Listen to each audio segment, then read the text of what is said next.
Okey, bismillahirrahmanirrahim. Assalamualaikum warahmatullahi wabarakatuh. Kepada semua pelajar-pelajar. So hari ini saya nak cuba masuk bab yang keempat, iaitu konsep insan bahagian satu. Dan insya-Allah saya akan masuk dalam bahagian yang pertama dulu. Saya akan masukkan dalam sebab dalam bab insan ni kita ada dua bahagian. Jadi saya cuba nak terangkan dalam bab yang pertama, bahagian yang pertama dulu, dan saya akan um, jelaskan bahagian kedua itu pada selepas hari raya nanti, insyaAllah. Okey, so konsep insan bahagian satu ni lebih kepada nak menjelaskan tentang asal usul insan. Okey, menjelaskan tentang hakikat dan sifat insan. Dia cerita tentang apa itu pengakhiran kepada konsep sejahtera nanti. Okey, so kalau kita tengok pada konsep insan ni, okey, konsep insan ni kita tengok dalam pembentukan ataupun macam mana manusia ini dilahirkan. Kita nak tengok daripada proses dia dilahirkan sehinggalah dia tidak lagi wujud di muka bumi ini. Maksud dia sampai berlakunya kematian. Okay? So kita nak tengok dalam konteks yang macam mana? Kita nak tengok dalam konteks agama. Okay? Kita tengok agama dan juga kepercayaan-kepercayaan lain lah. So dalam konteks agama ini kita melihat kepada tradisi barat. Okay? Kita tengok pada tradisi Hindu. Kita ada tradisi Islam. Kita juga ada jasmani dalam konteks menilai kepada jasmani, emosi, rohani dan juga intelek. Okay? Okay, so apa sebenarnya insan ni? Kan, macam apa? Insan ni adalah kita lah. Kalau kita tengok insan ni adalah diri kita sendiri. Sekarang kita melihat pada diri kita yang mana kita boleh bercakap, kita boleh bergerak, kita boleh melihat, kita boleh melakukan segala aktiviti melalui panca indera kita, maka itulah kita kata insan. Okay? Insan yang mempunyai nilai. Okay? Berbanding juga kita tengok pada makhluk-makhluk yang lain seperti binatang. Kita tengok pada kucing, kita tengok pada harimau, kita tengok pada ular, kalajengking, semut dan sebagainya. Mereka juga adalah makhluk tetapi tidak diletakkan sebagai insan. Kerana apa? Kerana mereka tidak mempunyai satu nilai yang baik pada diri mereka, iaitu akal. Okay? Kita diletakkan, dikatakan insan yang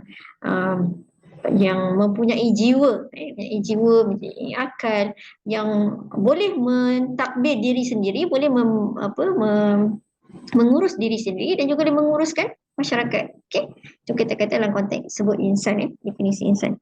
Okey, kita melihat kepada peranan insan itu sendiri. Okay, peranan insan itu sendiri adalah peranan itu sendiri melihat kepada dia nak capai apa. Dia dalam hidup dia nak capai apa. Mesti kita nak bahagia, kita mesti nak sejahtera kan. Jadi dalam konteks kita nak bahagia, nak sejahtera itu, kita nak buat macam mana nak bahagia. Adakah dengan kita makan nasi hari-hari kita rasa bahagia? Adakah dengan kita melancong setiap tahun itu kita rasa bahagia? Adakah dengan kita belajar, masa belajar itu rasa bahagia? Okay, macam mana Okey, so kita tengok pada asal usul insan. Okey, asal usul insan. Kalau kamu tengok dalam konsep tamadun barat, kita tengok dalam konteks tamadun barat, dia kata falsafah klasik Yunani, dia kata, based on Aristotle, dia mengatakan manusia itu adalah man is a rational animal. Maksud dia kata kita adalah sebahagian daripada pembentukan seperti haiwan, tetapi kita ada kekuatan untuk berfikir, melihat konsep rasionalnya yang boleh membezakan baik dan buruk. Rational animal. Okay, so kita melihat dia melihat dalam konteks sebegitulah. Okay, so kita tengok dalam konsep falsafah moden pula, falsafah pertengahan, di mana mengatakan konsep manusia sebagai makhluk Tuhan harus patuh kepada hukum Tuhan. Maksud dia dalam zaman tersebut dia telah mempercayai agama, yang mana agama itu telah memandu diri dia untuk mempercayai pada satu kuasa, dan dia meletakkan kuasa itu adalah Tuhan, yang harus dia sembah dan dipercaya. Okey, seterusnya kita tengok dalam konsep moden.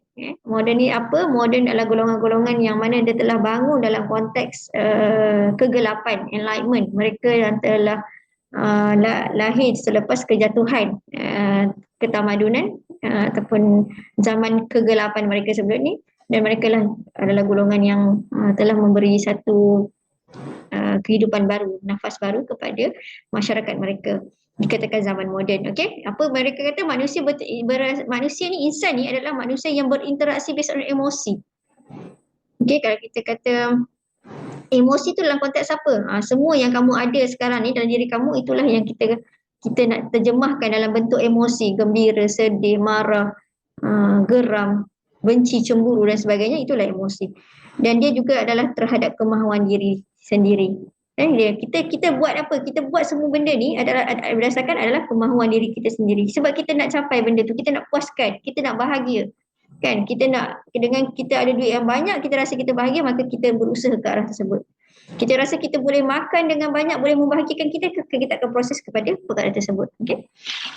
Okey, seterusnya adalah falsafah pasca moden yang mana dia mengatakan manusia dilahirkan tanpa apa-apa panduan. Zaman sekarang lah pasca moden. Kita zaman pasca moden, maksudnya kita lahir tak ikut rasa kita. Tanpa ada garis panduan, tanpa ada bantuan daripada mana-mana unit, mana-mana bahagian cabang. Okey, apa cabang, apa unit, itu kita kata lebih kepada konteks agama, agama, polisi ataupun panduan, ataupun apa lagi kita kata kita kata sejarah, berdasarkan sejarah-sejarah sebelum ini yang dijadikan sebagai panduan. Tidak, mereka tidak menjadikan itu sebagai satu panduan. Mereka mengatakan kehidupan mereka itu itulah mereka sekarang dan itulah kehidupan mereka, yang mana mereka memandu mereka tanpa ada panduan dan garis panduan ataupun bantuan dan sebagainya lah, bantuan yang membawa jalan mereka kepada mana. Okey, seterusnya adalah fahaman Islam. Dia dalam fahaman Islam, dia kata Islam ni berasal daripada An-Nas, Al-Ins ataupun An-Nas yang disebut dalam Al-Quran, yang disebut kalimah An-Nas lah, An-Nas kita, ataupun dia kata Nasiyah Yansa, bermaksud dia kata manusia ni adalah makhluk yang mempunyai ada rasa sifat lupa. Ada sifat lupa. Dalam Al-Quran ada sebut menyatakan kenapa kita disebut An-Nas dalam konteks manusia yang dikatakan manusia yang pelupa, apa yang kita lupa dan macam mana kita boleh lupa perkara tersebut, apa yang kita lupa dan sebagainya. Insan dalam istilah ini secara etimologi maksud harmoni, lemah, lembut, berperkemanusiaan. Kita ni, kalau kita tidak ada keperkemanusiaan, kita boleh bunuh orang, kita boleh tipu orang, kita boleh buat segala-galanya, masa hilanglah rasa perkemanusiaan tu. Apa justifikasi kepada perkemanusiaan? Apa garis panduan kepada perkemanusiaan tadi? Jadi kita kena kita kena jelaskanlah apa maksud yang dikatakan berperikemanusiaan ni. Kalau kita tengok, kalau kawan-kawan kita yang mengalami masalah trauma yang dahsyat lah, seperti bunuh dan sebagainya, maka kita merasakan itu peristiwa itu berlaku di atas ketidakwujudan perikemanusiaan manusia yang ada. Kita tengok kadang-kadang haiwan ni dia ganas macam mana, dia masih lagi ada sifat kehaiwanan, iaitu fitrah kepada haiwan itu adalah sayang, ada sifat sayang, rasa macam mana, rasa sayang tu masih ada lah, macam mana kamu tengok binatang-binatang yang sayangkan anak. Begitu juga kita fikir balik, jika manusia itu tidak ada rasa sayang pada anak, maka dia adalah lebih dahsyat lagi daripada haiwan tersebut lah. Seterusnya, kata insan yang digunakan dalam Al-Quran untuk menunjuk kepada manusia dengan jiwa dan raganya. Kita adalah jiwa dan raga ni, jiwa kita, jiwa yang dalam diri kita ni, yang menunjukkan siapa kita dan apa yang ada dalam diri kita, kan. Bila kita bercakap, bila kita mengulas, bila kita membentuk peribadi kita, itu adalah datang daripada jiwa kita. Kita tak kata apa yang ada kat luar ni tak sama dengan yang dalam. Tidak. Dia sebenarnya apa yang ada dalam ni adalah datang daripada yang ada di luar ni adalah datang daripada dalam. So insan memiliki keupayaan untuk berfikir. Itu kita kelebihan daripada orang-orang ni lah, kita daripada binatang dan sebagainya lah, makhluk-makhluk yang lain seperti pokok, awan dan sebagainya. Seterusnya hakikat insan. Kejadian insan menurut Islam, kita tak percaya kepada teori barat yang mengatakan kita adalah yang digembar-gemburkan oleh Shah Darwin, yang mengatakan kita adalah proses evolusi mawas yang menyebabkan kita berubah daripada satu bentuk haiwan yang diberi nama mawas, orang hutan ataupun seumpama dengannya, berlaku satu fasa ke satu fasa, dia mengatakan begitu, maka akhirnya terjadilah manusia seperti sekarang. Itu yang dibuat oleh teori-teori sains ketika zaman dahulu, zaman modernisme.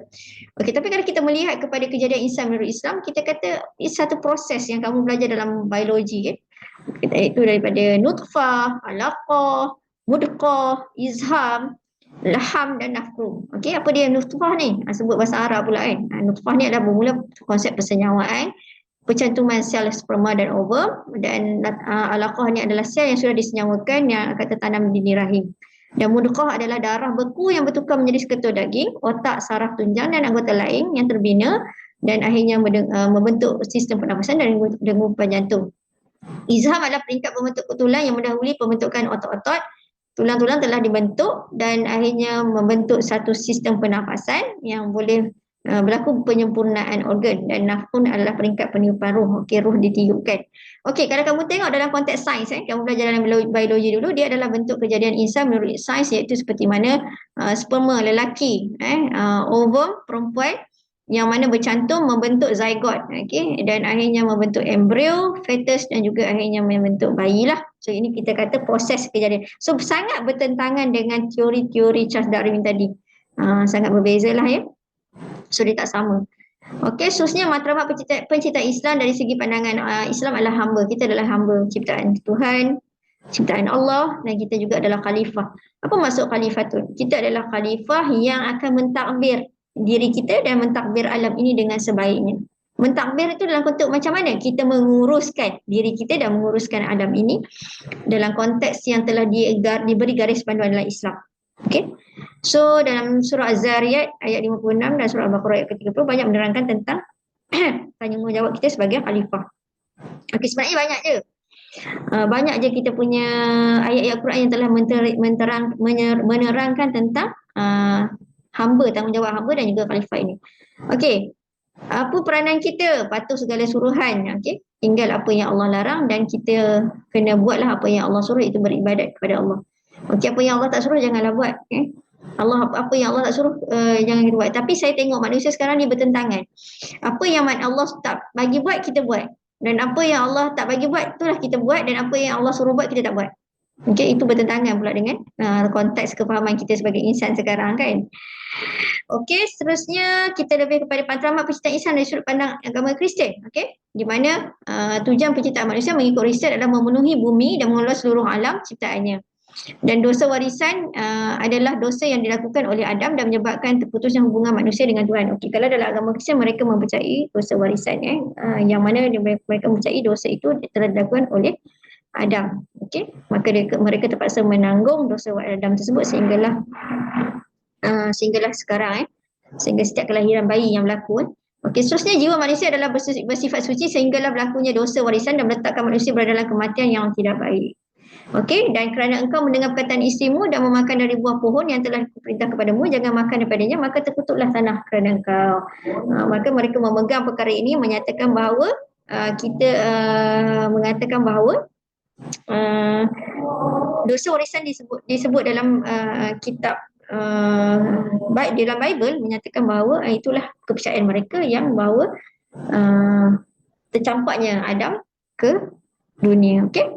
Seterusnya matlamat penciptaan agama Hindu. Okey, manusia hidup di dunia serta berusaha untuk mencari kemewahan dan keseronokan. Maksud dia artha and kama. Apa maksud artha dan kama? Artha kama ni maksud dia kamu melakukan kebaikan maka kamu akan dibalas baik, dan kamu melakukan keburukan kamu akan dapat keburukan, dibalas keburukan lah. Okey. Seterusnya manusia sedar bahawa mereka juga mempunyai tanggungjawab atau dharma. Okey, sekiranya manusia tidak melaksanakan tanggungjawab mereka, maka mereka tidak akan dapat melepaskan diri daripada samsara. Samsara. Maksud dia kalau kita dah mula rasa kalau kita tak follow konsep asrama dharma. Asrama dharma ni adalah proses kehidupan daripada seorang bayi sehinggalah dia mati.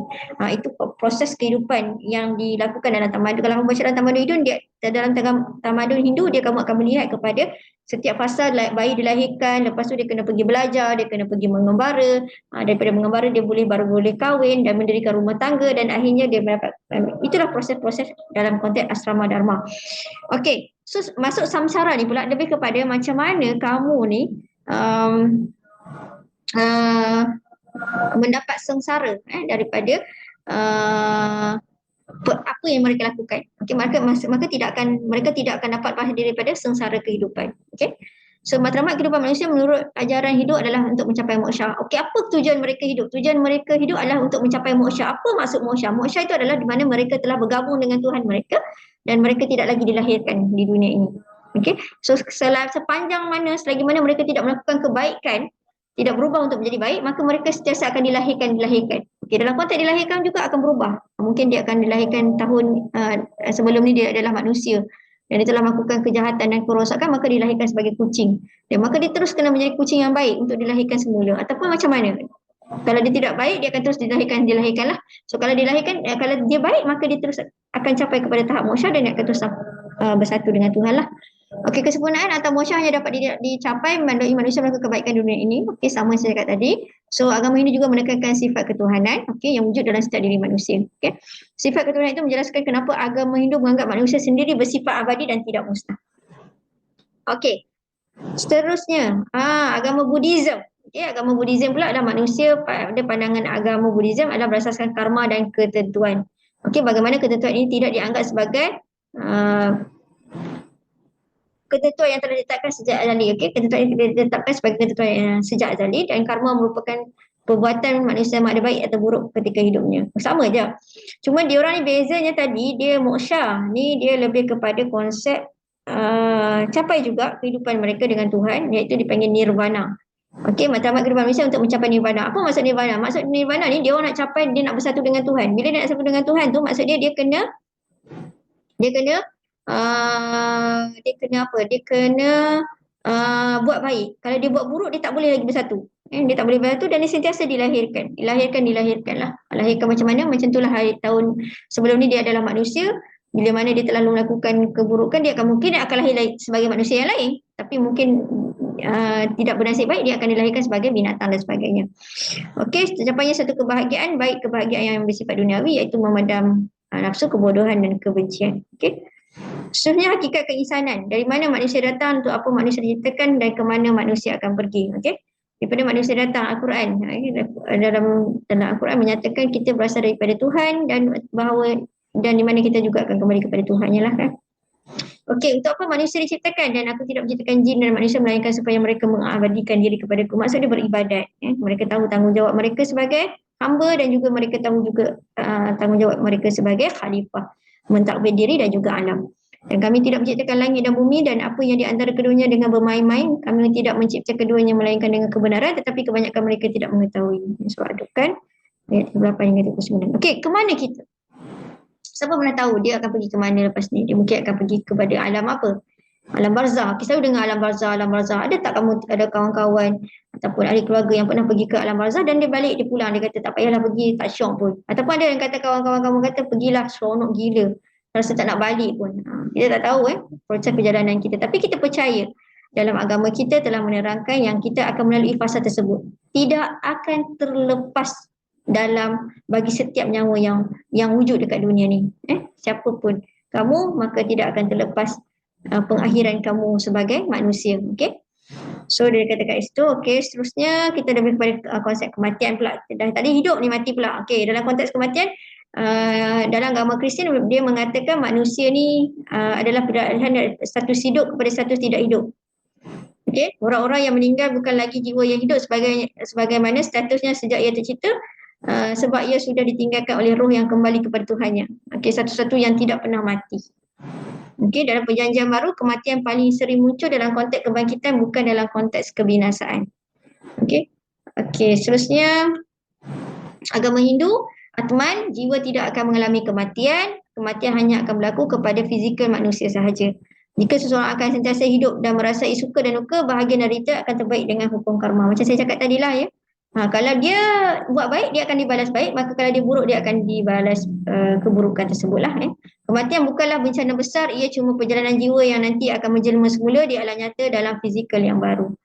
Okey, seterusnya kematian dalam agama Buddha. Kematian dalam pandangan Buddhism bukanlah akhir dari segalanya.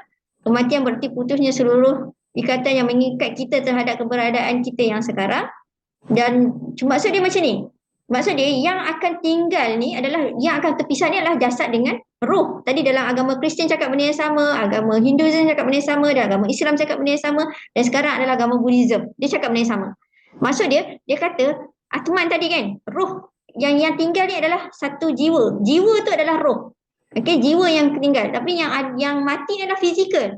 Dia kata Kematian tidak dapat dipisah dari kelahiran, dan juga sebaliknya di mana setiap yang mengalami kelahiran akan juga mengalami kematian. Okay?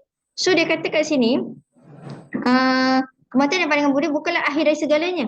Kematian berarti kita putus seluruh kata mengikut kita terhadap keberadaan kita sekarang. So kita terputus hanya sementara. Maka kita akan dipertemukan balik. Bila, kat mana, di mana, macam itulah dia kena berdasarkan kepercayaan agama masing-masing. Okey, seterusnya Confucianism. Okey, Confucianism mengatakan tidak pernah berlaku sebarang perkara yang melibatkan kematian atau ilmu gaib kerana dia bukan adalah agama, dia adalah fahaman, ajaran sahaja, Chunzi, yang merupakan matlamat utama dalam ideologi kemanusiaan iaitu Confucianism. Okay, Shunzi kata seseorang yang mempunyai pribadi yang agung dan budiman akan hidup dengan selesa, akan hidup dengan keadaan tenang, hidup keadaan bahagia. Kerana apa? Sebab dia adalah manusia yang sangat baik.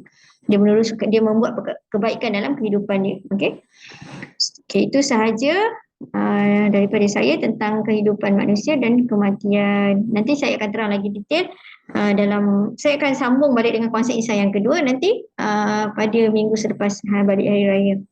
Okey, itu saja daripada saya. Assalamualaikum warahmatullahi wabarakatuh.